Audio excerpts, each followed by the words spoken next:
näytäpäs vielä mitä meillä siellä on. Elikkä tässä on nyt CD-levy. Mm-hmm. Tällainen, siinä on jotain... Se on normaali CD-levy. Pitäisikö se pistää... Ei kun se onkin nyt oikein. Joo, elikkä näin. Sitten me virran.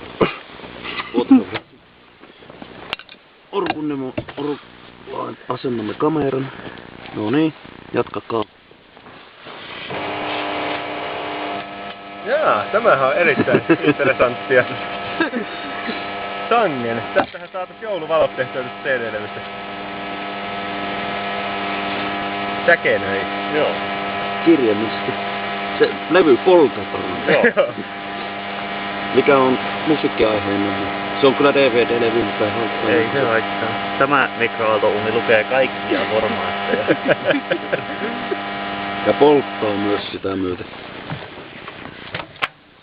Tarkastamme kytkennän. Siitä tuli kaunis. Joo. Se on sangen uuden aikainen. Hyvä kakku. Se on Pritskahti. Sitten seuraavaksi voisi ottaa CD-asemaan se. Niin. Soittaskohan se? Mitäs seuraavaksi kytketään sinne? Tuli sähkön haju. Mitä kytketään? Mitäs? Pistetäänkö meidän energiasäästölamppu? No kokeillaan. Joo.